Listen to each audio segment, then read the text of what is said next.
आ जाओ, जल्दी में आ जाओ। लोग जल्दी जाएंगे, कुछ गाड़ियों से कुछ वैसे। चलो चलो, निकल पड़ो, एकदम ताता निकल जाओ। आओ यार, दर्शन दे जाओ। चलो चलो, दर्शन दो जल्दी से। जय गुरुदेव। जय गुरुदेव। जय गुरुदेव। नाम किसका? जय गुरुदेव। नाम किसका? मान तू भजो गुरु का नाम,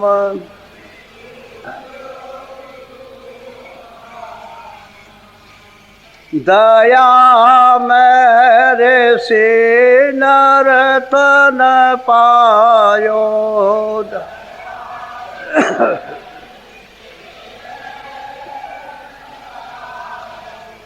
मति करना अभिमान,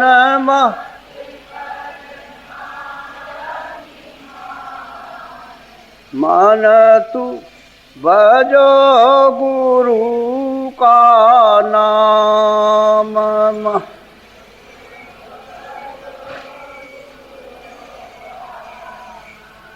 एक दिन खाली पड़ा रहेगा,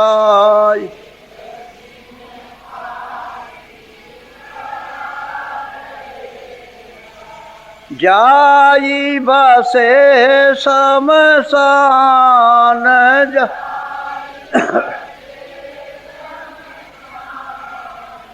मन तू भजो गुरु का नाम।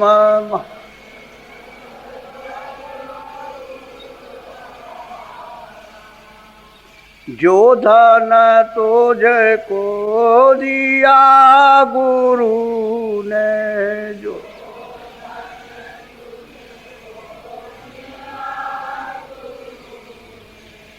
इससे करी कछु काम,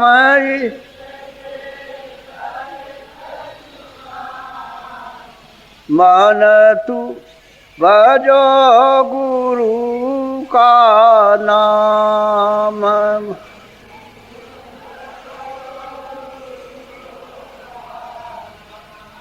अंत समय यो ही लौट जाएगा,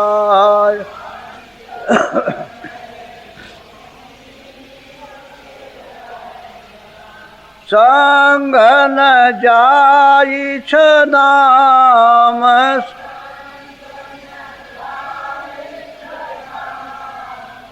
मन तू भजो गुरु का नाम।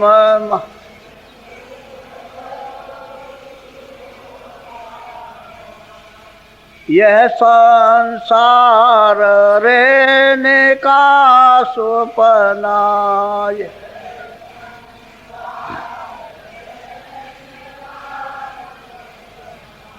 आई किया विश्राम।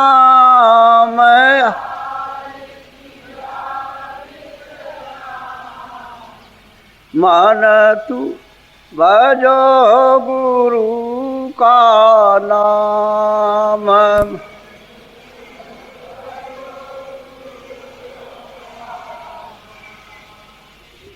चारे देना के संगी सब है,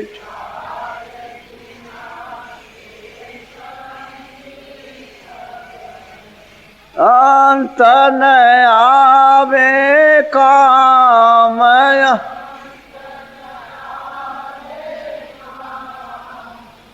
मन तू भजो गुरु का नाम।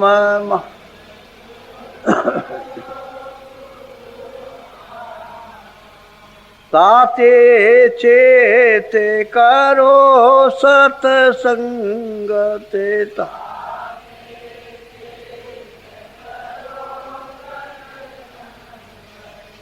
भजन करो आठो याम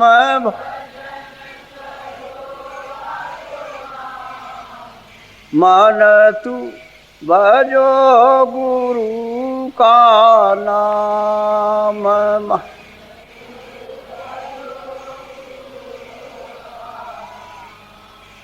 यही भजन तेरे संग चलेगा।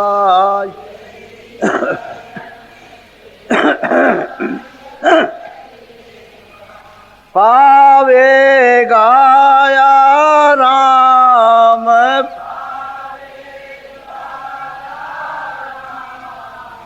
मन तू भजो गुरु का नाम।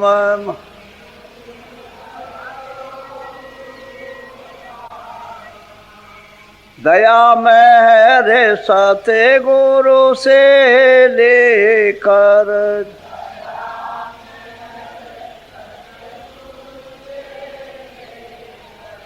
चारो तीर कोटि धाम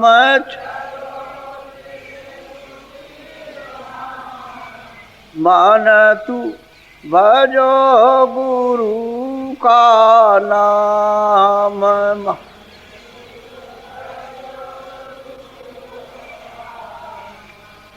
काल कर्म से बंधन छूटे का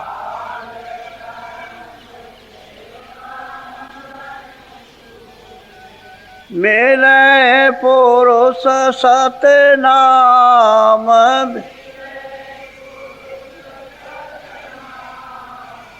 मन तू भजो गुरु का नाम।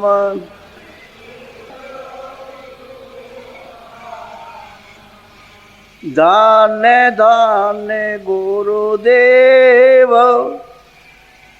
कृपा सेंद पूरन धनी नेत करूं तुम सेव अचल भक्ति मोहि देव प्रभु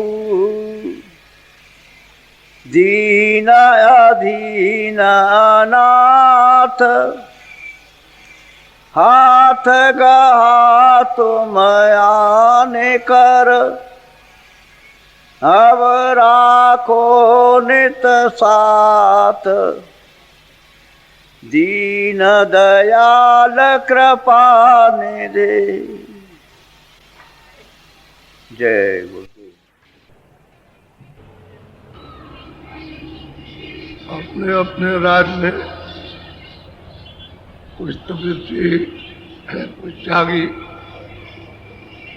कुछ विचारवान, कुछ सत्यवादी, कुछ कर्मशील, सब तरह के लोग महात्मा वेश में रहते थे। तो सब राजाओं की एक सभा हुई। उसमें ये कि आपके राज्य में कौन सा त्यागी है, कौन तपस्वी है, और इसकी छानबीन और पहचान की जाए। तो राजाओं ने अपना सब विचार विमर्श किया और सब अपने अपने राज्य में सब ढूंढने और तलाश करने लगे कि हमारे राज्य में किस तरह का धार्मिक आध्यात्मिक उपदेश हो रहा और कौन त्यागी कौन नहीं।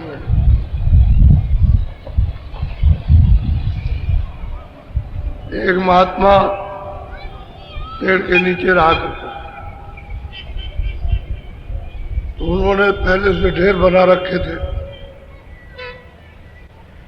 एक उन्होंने मिट्टी का ढेर और एक मलमूत्र का ढेर, एक ढेर बनाया था जिसमें कीड़े कीड़े रहते, और एक बनाया था जिसमें सब लोग सड़ते, उसी में मरते उसी में सड़ते। तो राजाओं में आपने ये चर्चा चली कि भाई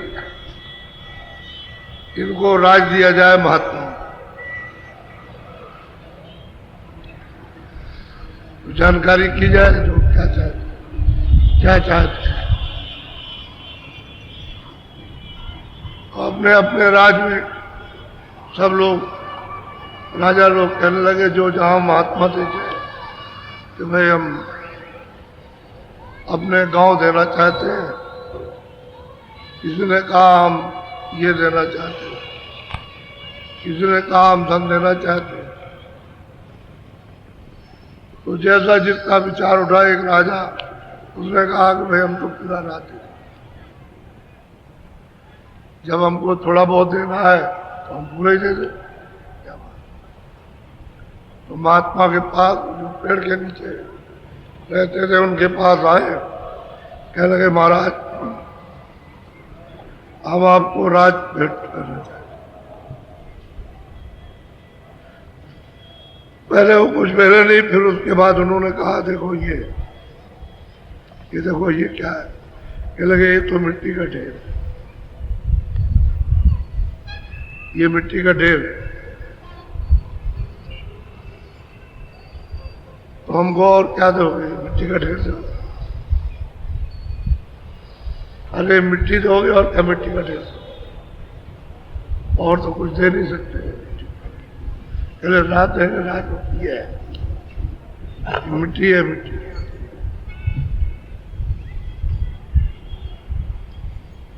अरे कह लगे कि हम महाराज सब आपको दे देंगे सब।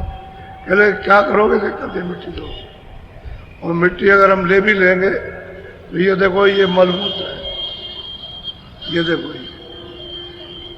ये तो ये क्या करेंगे? तो मजबूत। तब तक उधर देखा कि कीड़े जो है उसमें बिलबिला रहे, कह लगे देखो ये दे रहे थे ये, और तुम अगर सब कुछ करोगे चले भी जाओगे तो ये दे के जाओगे, इसी में कुंड में सर रहे तो क्या मिलेगा तुमको? क्या? इसलिए तुम इसमें जाने के लिए तो अपना काम करो। हमको मिट्टी नहीं चाहिए, हमको ये मजबूत नहीं चाहिए, ना हमको ये कीड़े चाहिए। हम तो मालिक की याद करते हैं। बड़ी छानबीन हुई, कोई त्यागी निकले, कोई वैरागी निकले, कोई कुछ निकले, लेकिन ये असली बोध कराने वाले उनका हमको ये तब उसको ज्ञान का उपदेश उन्होंने दिया। कहा कि तुम 15 दिन हमारे पास में रहो। 15 दिन आया, उसको वैराग सवाल हुआ। उसके बाद और आओ थोड़ा सा, तो उसके बाद में उसके ऊपर ज्ञान। अरे लगे सचमुच है ये कुछ धोखा धोखा है, धोखा है। राजा ही छोड़ के अपने आप चला गया, राज छोड़ करके दे रहने की बात ही क्या, वो छोड़ के चला गया। अरे जब हमारा कुछ नहीं हम चले ही आएंगे, छोड़ दिया। कहने का ये भारत में यहाँ रिद्धियाँ सिद्धियाँ शक्ति ज्ञान वैराग, यहाँ मतलब एक सब तरह के लोग आते जाते रहे। अब यह है कि वो छुप गए। एक प्रकार से हमारी बुद्धि के लिए पर्दे नसीब हो गए, क्योंकि हमारी बुद्धि वहां जा रही थी, तो हमारे लिए तो पर्दे नसीब हो गए, कोर्ट में हो गए। अब वो जाते आते रहे, दिखाई भी देते रहे, तो हम उनको पहचान नहीं सकते कि क्या है, क्या विचार है, क्या भावना है, क्या कर्म है, क्या चीज पाते हैं, आत्मज्ञान क्या है, ईश्वरी को दर्शन क्या है। कुछ उन्होंने ये बताया कि देखो ये सब तुम दोगे, इससे ये होगा, इससे ये होगा, इससे होगा। आखिर में अंत में दशा ये होगी, और यही राजाओं की दशा होगी। तो कबीरदास ने भी ऐसे ही कहा इसी कलयुग में कि कबीर गुरु की भक्त बिन राजा गधा हो, क्योंकि उसके पास तो गुरु की भक्ति, गुरु का आदेश और गुरु का वचन कुछ है नहीं है, तो कहते हैं कि राजा गधा हो। अब इधर से निकाल के गधे की हो, घास डाले, काम दिन भर लेता है, शाम को आकर के उसको पैर बांध के और छोड़ दिया कि जाओ ये घास चलो। माटी डाले कुमार के, घास पे डाले पोष, मट्टी डालता रहता है और फिर पैर बांध के छोड़ दिया ना सबको, घास घास कुछ नहीं। तो क्या फायदा है? वही कहते हैं कि भाई तुमको जो कुछ भी मिला है तो मिट्टी मिली, ये हमको क्या दोगे आप? तुम्हारे पास कुछ है ही नहीं है। इसलिए सब तरह का आपको संदेश यहाँ मिलेगा, लेकिन यह है कि सच्चा वही है जिससे जीव अपना सनातन रास्ता पाकर के और घर के लिए चल दे, वही असली धन है। और बाकी धन ये जितने भी मान रखे ये सब मतलब खेल और तमाशे अभी बनस जाए,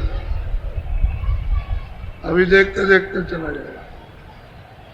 तो आप लोग चलते चलाते सत्संग करो, जब आवाज दिया करें, जब आपको ये मालूम है कि आज जाने का विशेष करके समय है, तो जरा जल्दी होगा तभी ठीक रहेगा। रात को बस ले जाओगे और कहीं 12 बज गया और आपने जोर दिया कि नहीं चले चलो, नहीं चले चलो, उसको नींद आ गई और पेड़ी में टक्कर मार दी, पुली में गिर गई। अभी खबर आई है कोई 10, 20, 25, 40 आदमी होंगे, जा रहे होंगे, वो जो छोटा ट्रक होता है नहर के डाल में खड़ा कर दिया। उस बेवकूफ को देखना चाहिए था कि डाल में खड़ी है, गाड़ी ब्रेक लगा दी और धोने लगा, तब तक वो धीरे से गाड़ी चल गई। ब्रेक न्यूट्रल था, चल दिया, बस उधर से गाड़ी आ रही थी उसमें टकरा कई एक छोटे मर गए और घायल। तो हम हमेशा लोगों से कहते हैं जब 11 बज जाए और उनसे कहो कि भाई खड़ा कर दो, थोड़ा 1-2 घंटे आराम करना। हम लोग ये उतरेंगे तो पेशाब करेंगे, थोड़ा सा बैठ के आराम करेंगे, थोड़ा हाथ पैर जो ठीक हो जाएगा और तुम्हारी हालत सुस्ती उतर जाएगी। और रास्ते में कई जगह चाय पिला दो, तब तो रास्ता कटे, तुम तो वो समझ लेते हो कि वह सही है, समझ गए, चले चलो चले चलो, और सब चिल्लाने लगते हो और बेचारे क्या करें। इसी में घटना हो जाती है, ये अकस्मात की घटना होती है। इसलिए जब आवाज दी जाए तो तुरंत चल देना चाहिए। अब ये जो चीज सुनाएंगे ये आपको सुनने को नहीं मिलेगी, वही तो बात है। असल में चूक जाते हो और पीछे से कहते हो कि हमने ये नहीं सुना, सब जाता है। बोलो, आप सुनो। आरती गावे सेवक तेरा, संस भरम ने चित को घेरा। अब सेवक प्रेमी जो सच्चा मतलब यह है कि उनको मानता, उनके आदेश का पालन करता, तो ये प्रार्थना करता है कि, और प्रार्थना कौन करता है? जिसने मालिक को पा लिया। वो कहते स्वामी ऐसी कृपा और दया हमेशा हर क्षण बनी रहे कि कोई संशय ना ले, क्योंकि ये सारा व्यवहार संशय का है। ये जगत का जितना भी देखना, सुनना, बोलना और काम और धाम सब संशय का। तो कहते हैं कि जुग जुग से चित्त इसमें रमा रहा, इसमें फंसा रहा, तो ऐसी कृपा और दया सदा बनी रहे, अब न हो।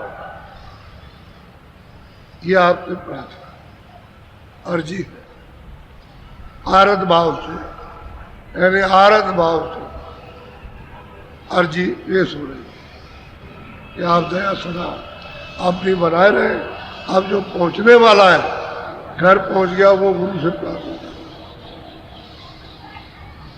वो प्रार्थना करे। बोलो। अब स्वामी कृपा करो ऐसी, संशय जड़ सब जाई। कहते हैं स्वामी ऐसी कृपा और दया करो तो करते रहना कि कभी भी यानी संशय का ही निशान को ना रहे, जड़ से चले। अब देखिए जो पहुंची हुई सूरतें किस तरह से आरत भाव से प्रार्थना यहाँ करते कि हमारी हर क्षण संभाल करते, देखभाल करते रहिएगा, इस संसार में कहीं बह न जाए, हम दीनहीन है, हम कुछ आपकी सेवा करते। बोलो। निरसंशय चित शब्द समाई, दसवें द्वार रहे। अब वही सूरत कहती है कि निसंशय, कोई संशय नहीं रहेगा तो हमारी सूरत शब्द के अंदर में प्रवेश रहेगी, और संशय हो गई तो बाहर निकल जाएगी, शब्द को नाम को पकड़ेगी नहीं। और कोई संशय आपकी कृपा रहेगी नहीं रहेगी तो शब्द जो है उसके अंदर प्रवेश हो जाएगी, लय हो जाएगी, तो 10वें द्वार में टिकेगी, जाकर ठहरेगी। तो ऐसी कृपा कोई संशय उत्पन्न होने दो, और सूरत सदा शब्द में लय है, उसमें उसी का रूप है। अब ये विनती और प्रार्थना गुरु महाराज से करें। सब कुछ पा लिया, कमी कुछ नहीं रह गई, लेकिन फिर भी अर्जी हो जाए।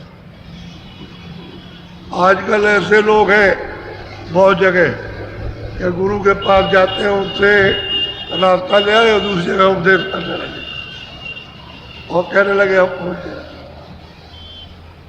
पहुंच गए, भरमाने लगे। तो बेचारा वो तो भरमा ही हुआ, लेकिन वो खुद ही भरम गए। उनको ये पता ही नहीं है कि भाई गुरु जो है उसके सामने हम क्या है और क्या कर रहे हैं, उनको मालूम नहीं। मनमुखी तो ये सूरत प्रार्थना करती है कि स्वामी ऐसी कृपा कि बिल्कुल एकदम निर्मूल संशय, कोई संशय कभी आने ही न पाए, और सूरत शब्द में लय बनी रहे, ऐसी कृपा की। या बोलो। आगे महासुन मैदाना, मौज हुई तो देखिए वही जो देखती जा रही है और आगे जा रही, कहते हैं ऐसी मौज, ऐसी कृपा हो जाए कि 10वें द्वार को तो दिखाई दिया, और आगे महासुन भंवर गुफा महाकाल पुरुष की सृष्टि को, उन लोगों को और उसका भी दीदार, वो तो महाकुंड है, उसमें आगे आपकी कृपा से प्रस्थान हो जाए, चल पड़े वहां भी, उनके दर्शन दीदार करें। ऐसी कृपा हो दया बना रहे संशय को। एक ही चीज मांगती है कि संशय कभी उठे नहीं, ऐसी कृपा हो दया हो, और संशय नहीं उठेगा तुरंत कब्ज में प्रवेश हो जाए और चल देगी। यहाँ बोलो।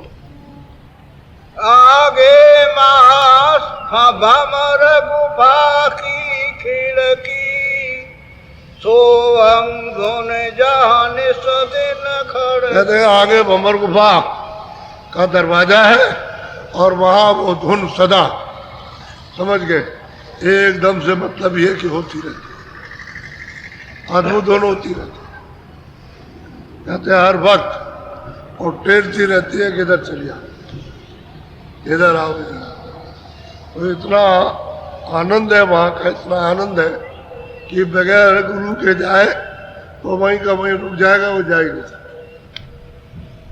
ऊपर जाने की उसकी कोई इच्छा नहीं, और ऊपर ये समझ भी नहीं सकेगा कि ऊपर कुछ है। इससे भी बड़ा आनंद होगा, इस तो सबसे बड़ा आनंद। भंवर गुफा कहते हैं वो खिड़की दरवाजा खोला और तब उसको देखा, दर्शन हुए उसको। बोलो, कहते ऐसी कृपा हो दया करो, कोई संशय किसी प्रकार का कि यहाँ का वहाँ का वहाँ का वहाँ कहीं का नहीं।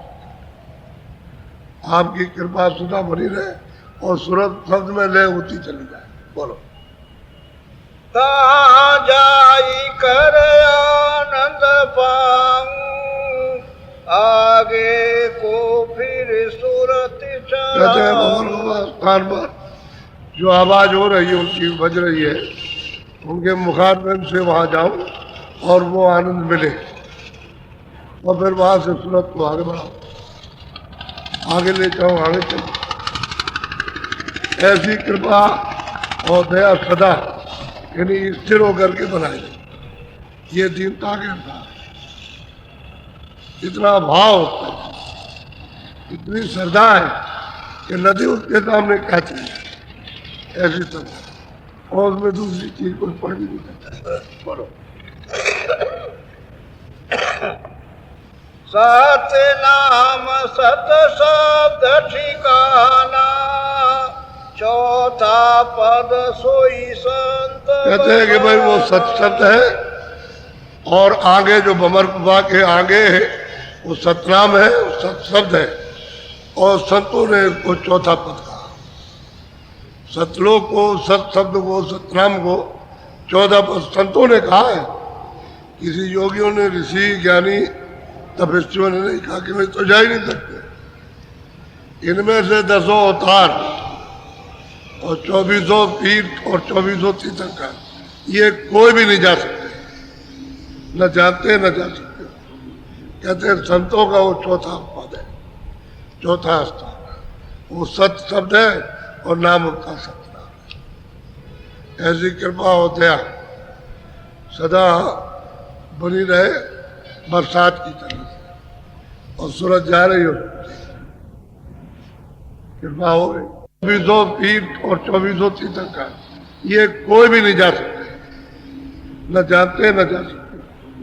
कहते हैं संतों का वो चौथा पद है, चौथा स्थान है, वो सत शब्द है और नाम उनका सतनाम है। ऐसी कृपा हो दया सदा बनी रहे बरसात की तरह से, और सूरज जा रही हो,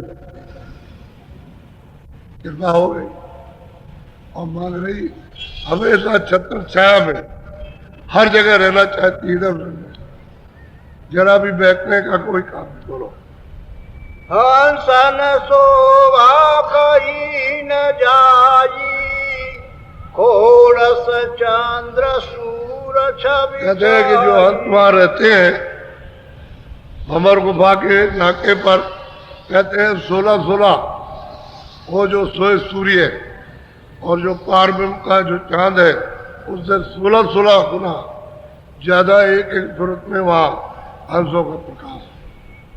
तो फिर इनकी क्या महिमा हो सकती, 16-16 गुना ज्यादा ये हंसों के रूप में।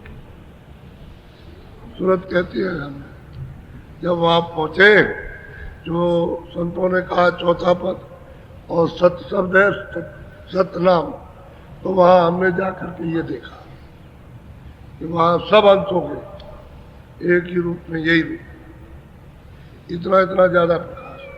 बोलो, अद्भुत रूप पुरुष का वरनु, कोटि सूर चंदाय करो। और जब वो सतलोक में पहुंची और जहाँ पर वो विराजमान है सतलोक में, कहते हैं कि अद्भुत रूप पुरुष था, एक एक कोटान कोट, एक एक रोम में, करोड़ करोड़ नहीं, कोटान कोट सूरज और चांद, यानी एक एक रोम में उनके लगे प्रकाश कर। ऐसे पुरुष का, यानी प्रकाशमान पुरुष का, उसके रूप का क्या वर्णन करो, कैसे वर्णन होगा? इसमें तो सूरज चांद में तो कुछ है ही नहीं, ऐसा रूप जो वर्णन करने में नहीं आता। इतना इतना प्रकाश है। और वो सूरत देख रही और प्रार्थना करती है कि स्वामी गुरु जी से, गुरु महाराज से, ये सदगुरु से कहती है कि अब संशय ना हो, कहीं भी पहुंच जाए तो संशय ना हो, कोई अहंकार ना हो, ये हम जानते हैं। वहां तो इतना दीन है कि वहां वो उसी का रूप हो गया, वहां अहंकार का काम ही नहीं हुआ, सब एक ही रूप है। वहां दो कोई रूप अहंकार तो जब वो कोई दो हो जाए तब तो एक ही जाते कहता है। अब वो सूरत उनको देख रही और वर्णन करती है पुरुष के और हंसों के रूप को, ऐसे ऐसे कुंड भरे हुए अमृत के, और वो सब लोग वहां किलोरे करते हैं और पुरुष का जो सत्पुरुष है उनका दर्शन करते हैं। बड़ा खुश होता है। यही उनका बोला, नित नित लीला नई जहाँ की, महिमा कांद गबरनु। अब वही सूरत कहती है कि नित्य एक एक क्षण लीला वहां की भिन्न भिन्न है, और उसको अगर वर्णन करूं तो कहाँ तक कहूँगा। अपने पास तो कोई जबान है जो उसको कहा जाए, वो तो देख नहीं सकता। इस तरह की लीला हो गई। छिन छिन कहते हैं सबसे छोटा है, उस छिन से कोई छोटा समय है ही नहीं, कहते हैं ये लीला वहां हो गई। तो सूरत जो यहाँ से गई कितनी प्रसन्न, कितनी मदन, और कितना उसको हर्ष है, कितना आनंद है उसको, यहाँ तो छुटकारा पा गई। बोलो, अलख लोक तिस आगे छापा, गई सूरत तहाँ तज कर अब ये सतलोक को देख करके, सतपुरुष का दर्शन करके सूरत आगे गई। कहते हैं उसकी रचना आगे है, अलग अलग लोग आगे हैं, और वो सतलोक से बहुत बड़ा है। अच्छा, अलग पुरुष भी बहुत बड़े, बहुत बड़े। कहते हैं सूरत वहां गई अलग लोक में, जहाँ अलग लोक की स्थापना है और जहाँ पर अलग पुरुष बैठे थे, विराजमान है, वहां गई और बहुत पहुंची जाए। बोलो,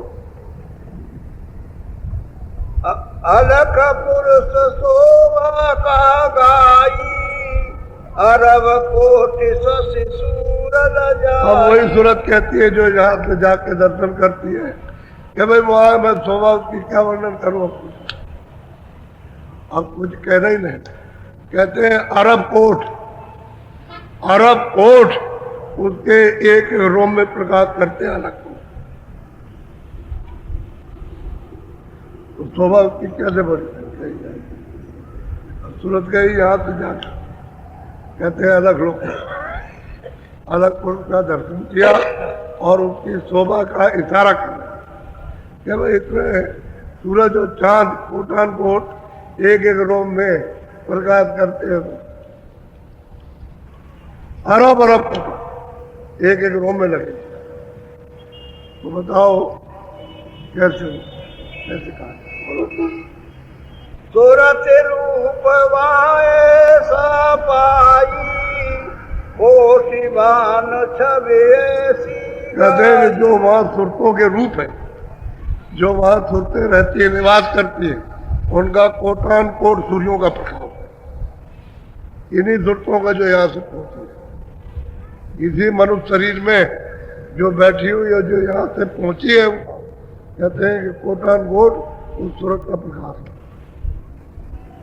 सूरत जिसको रूह कहते हैं, जीवात्मा, सोल कहते हैं, उसका प्रकाश। कहते हैं हमने वहां अलग लोक में जाकर के देखा, अपने आप सूरतों के प्रकाश का वर्णन कर रहे जो वहां रहते हैं, इतना प्रकाश।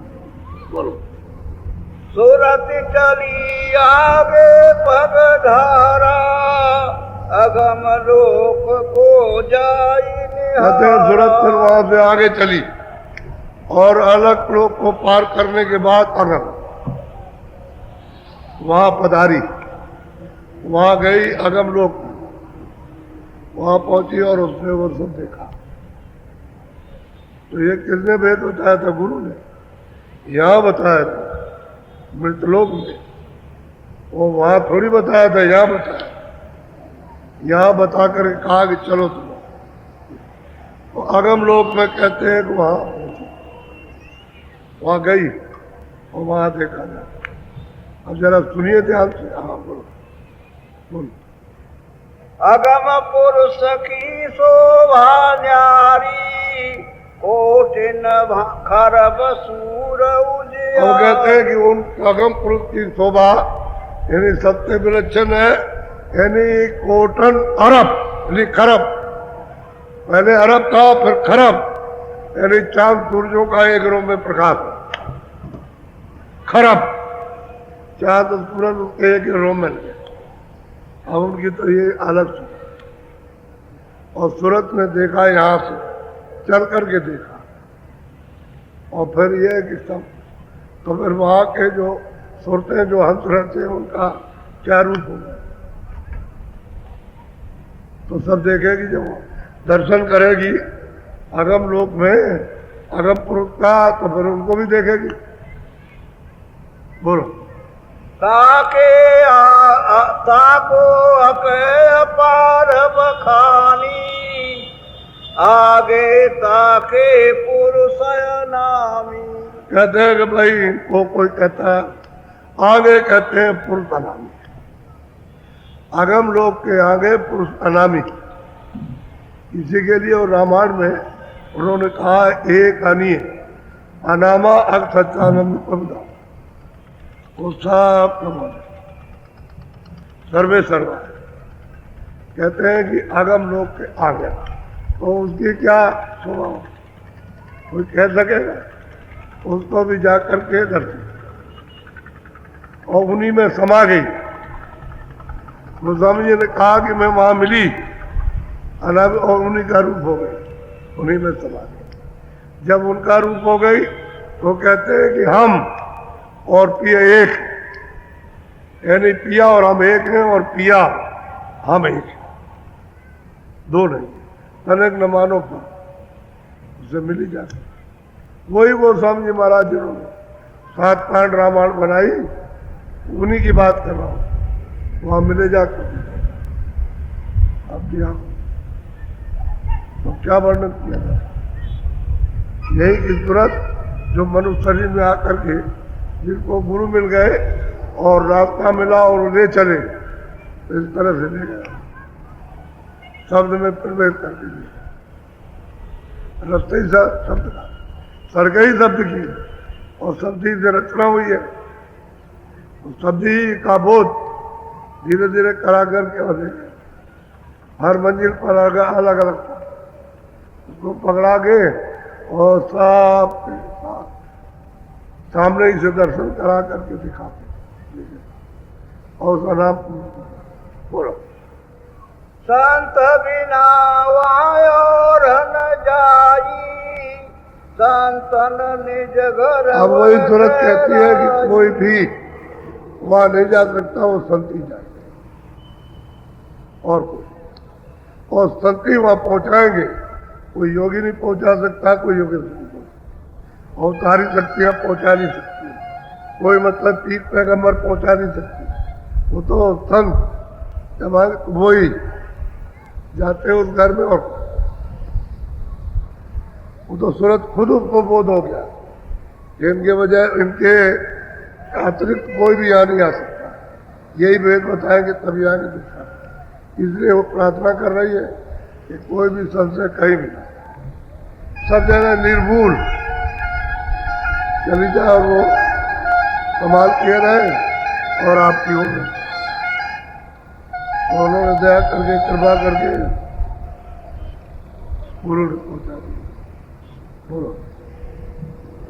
हे स्वामी यह विनती हमारी, भेज दिया तुम अति से भारी। कहते हैं स्वामी ये विनती है आपने जो कृपा दया की अति भारी, यानी गंभीर से भी गंभीर आपने ये भेज दिया है, और बिना आपके दिए हुए और बिना आपकी कृपा के हम कोई नहीं। यही बात है, कोई नहीं। और तुम यहाँ संसार की वस्तुएं चिल्ला रही हो, ये दे दो वो दे दो, इसमें उलझे हुए हो और अभी छोड़ करके आए जहाँ से और फिर उसी में उलझ गए। ये नहीं कहते हो इनको, यानी मतलब अलग हटा करके और वहाँ पहुँचाया जहाँ सब कुछ है, कोई चीज़ की कमी माने। अरे तुम भरपूर हो जाओ, तुम सागरी हो जाओ, वहाँ पहुँचाओ, ये दे दिए वो दे दिए, चिल्लाते तो हम तो सुनते हैं। पहले तो हमारा पैर पीटते थे, उससे बचने की बहुत हमने कोशिश की। अब हम गाड़ी में बैठे रहे तो भैंस पर रहा है, इस बार चीफ मारो नो चेप बोलते, वो तो पैरों से भी ज्यादा मारते हैं एकदम। अभी लोगों ने सबने देखा ये क्या हो रहा है, तो तुम जो कह रहे हो गाड़ी में बैठे नहीं है, तो तुम्हारा कहना मानते रहे हो कितना मार है, इतना जैसे कोई डंडे वाला भी ऐसा नहीं मारेगा इस तरह, और देवियां भी मार रही उसको। तो बताओ क्या किया? जो बात कहे उसको पकड़ो, वो असली चीज है, और वो आपको पकड़ाना चाहते और चीज मांग रहे। अब वो तुरंत क्या मांग रही थी? कुछ नहीं चाहिए, और जब कुछ नहीं चाहिए तो उनको ले लिया, जो को लेना था आपको ले लिया, जैसा चाहे वैसा, तो उन्होंने पहुंचा दिया।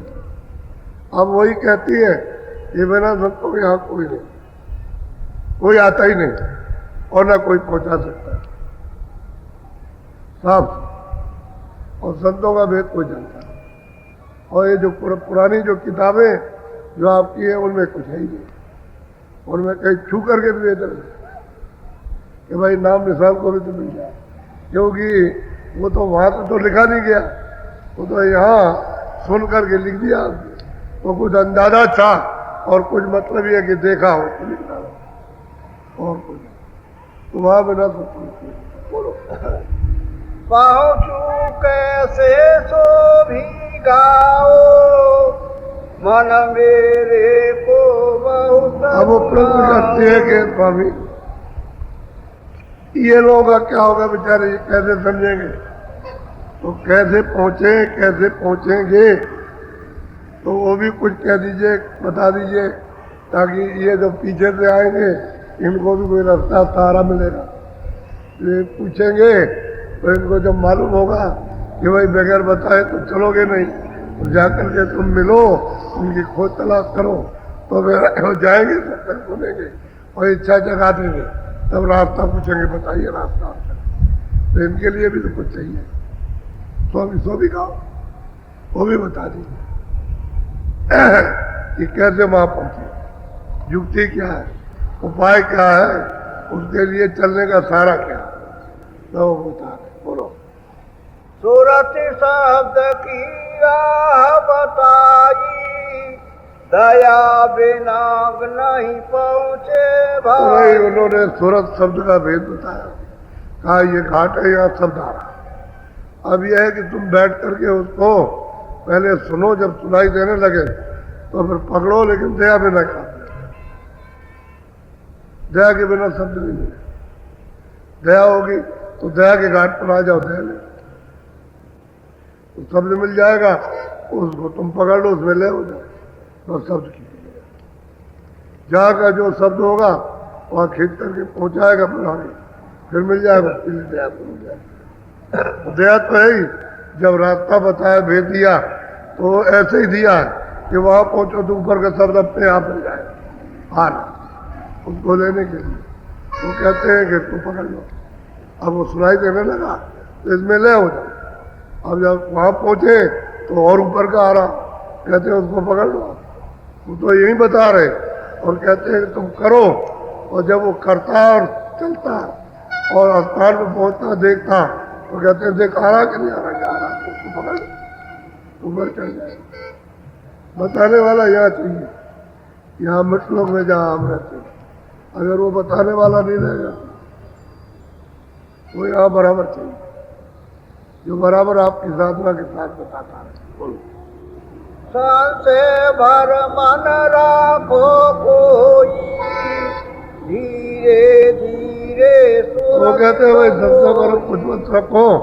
जो गुरु महाराज ने यानी सूरत शब्द का जो वेद बताया, उसकी साधना, उसका भजन रोज धीरे धीरे करो तो तुमको कोई दिक्कत परेशानी भी नहीं होगी और धीरे से रास्ता चालू हो जाएगा धीरे।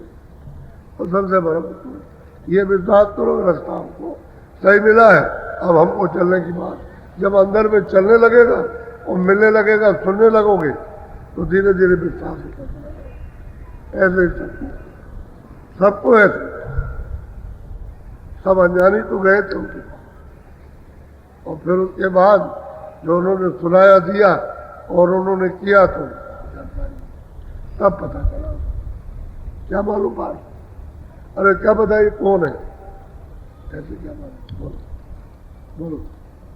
शब्द खोज तुम निस दिन राखो, बार बार स्वामी ये बस रोज घाट पर बैठो और रोज अभ्यास करो, यानी भजन करो और सबकी खोज करो। ऊपर से आ रहा उसको सुनने की कोशिश करो और ये प्रार्थना करो कि दया कर दीजिए शब्द सुनने को मिल जाए। लोग ऊपर से आते जाते तो देखेंगे तो आप शब्द सुनाई देगा उसको आप तो कहते हैं इसमें ले हो जाओ। तो जैसे ही ले हुए ऊपर में वो अपने आप, वो तो मतलब ये कि एक तरह था, वो तो एक धारा फेंक रही, तो जिससे आए वो तो फेंक रही और जो ले जाएगा खींच रही। तो फेंकने वाली धारा को छोड़ दो और ऊपर से जो ले जाएगी उसको पकड़ लो। उसी का वेद बताया, नाम का जो वेद बताया कि घंटा और शंख करो तो ऊपर ले जाएगा और बाकी शब्द जो अनाज शब्द बज रहे हो नीचे फेंक रहे। जब सुनाई देने लगे नीचे के तो इसी में छांट लो, तो जब पकड़ोगे घंटे की आवाज को संगीत ऊपर खींच जाओ, खींच लो तो मुकाम पर स्थान पर सहजन। ऊपर से आ रही और भी बहुत शब्द आ रहे, ऊपर में बहुत से सैदल कमल पहुंचोगे तो त्रुटि मंडल के बहुत से शब्द हैं, यानी गिनने में नहीं आ सकता इतने शब्द हैं और बड़ा शोर घोर होता है उनका। उसमें छाट लो कि भाई बादलों की गर्ज न बढ़ जाए, उसको पकड़ लो, बाकी बंद हो जाएंगे, वही आवाज रहेगा उसको पकड़ के वो खींच रही आवाज। तो एक आवाज ले आई और एक ले जाएगी, एक लाने वाली ले ही आई, अब वो जो वापस जाई वो नहीं आप पकड़ पा रहे, उसका भेद। और गुरु मिल जाए तो उसी का भेद बता, उस आवाज को छोड़ा देते हैं। बहुत से लोग साधन करते रहे, अनधुनी को सुना और सुनते रहे, लेकिन उन्होंने उसको नहीं पाया जो शब्द खींचता था। वो नहीं, घंटे संग की आवाज नहीं सुनता, धुनी सुनते रहे, अनधुनी को उसको सुनते रहे और ऊपर नहीं। जब पकड़ नहीं पाए तो चढ़े नहीं, तो ऊपर कुछ नहीं पाया। ऐसा तो भेद होता है। ये स्वामी दया और कृपा बराबर बनी। बोलो। अब आरती पूरन कही गाई, संत मता सब दिया लखा। अब वही सूरत कहती है कि भाई हमने तो पूरा अपना काम कर लिया और पूरे मतलब ये कि मंजिल और मालिक को पा लिया और ये बताया कि भाई ये संतों का मत है रास्ता, ये बिना कृपा दया के ये किसी को मिलेगा। मैंने ये सब बता दिया। अब गुरु ने प्राप्त कराया और फिर उसमें आने के बाद उसने भी कहा। ऐसे ही तुलसीदास जी के वक्त में जिन लोगों ने पाया उन्होंने ये सिखाया, सात कोनों में ऐसे जिस तरह से ये वैसे उन्होंने सिखाया कि मुझे पहुंचा दिया। सब लोगों ने अपने वक्त में जिन जिन प्रेमियों ने उन्होंने प्राप्त किया, उन्होंने सबने यही बात, ये संत मत है और बिना कृपा के किसी को नहीं, और जो कोई जाएगा वो सुनते ही जाएगा। मुसलमानी शब्द में फकीर वो भी पहुंचे हुए होते हैं, वही जो संतों का पद है वो फकीरों का पद है, उसमें कुछ अंतर नहीं है, एक ही रास्ता एक वो पहुंच गए। अब वो भी नहीं जाते, फंसे हुए हिंदुओं में नहीं जाते, संतों में यही है। ये सीधी सारी, ये सुनने को आपको कहाँ मिले? कौन सुना है? इसलिए ये सादा और रास्ता सच्चा है। इसमें हर सत्संगी को जो करेगा तत्काल फल प्राप्त, तत्काल। इधर मेहनत करोगे लेकिन थोड़ा मन को चित्त को रोके तो तत्काल आपको मिलेगा। इधर करो इधर मिल। इसलिए जैसे हम मजदूरी करते हैं तो महीने में हमको मिलेगी, या मजदूरी करो तो रोज मिलेगी। ये सुमरन ध्यान और भजन रोज करो तो रोज मिलेगा। और जब तुमने मन कहीं बांध दिया, वहां लगा दिया, तो तुम खाली शरीर लेके बैठे रहो। एक आदमी वहां बैठा हुआ है कम्बल और चादर ओढ़ के, तो उससे क्या होने वाला? दुश्मन और शैतान तो भाग गया, उसने तो साथ दिया नहीं। और वह है मन, बुद्धि, चित्त और अहंकार। इनको लेके भाग के खाली शरीर, इनको साथ लो ताकि घाट पर बैठ कर लिए। ये साथ है तो सूरत के ऊपर का मलबा उतरे तो कान खुलेगा ना, तो ये साथ देते नहीं और तुम इनको भगा देते हो। खाली ऐसे बैठे रहते हो, बैठे उसको रोको। यही बात कही जाती है, उनको थोड़ा रोको, क्योंकि सब गंदगी इंद्रियों के घाट पर बैठ के इन्होंने जमा की है। कोई सूरत में थोड़ी गंदगी जमा की, सूरत तो मतलब आके बैठ गई। अब ये कर्म करने वाले ये है, तो इन्होंने कर्म किया और गंदगी जमा, उससे बेचारी ये ढक गई, बंद हो गई। अब मलबे के अंदर बंद हो गई तो ये जड़ है, अचेत हो गई। अब उसको पता ही नहीं मैं कौन। अब तुरंत बरामद कर ले और बरामद करके नाम के साथ जोड़, तब इसे होश आएगा। इसलिए पहले हो, इसलिए कल दे देंगे नाम। बोलो जय गुरुदेव।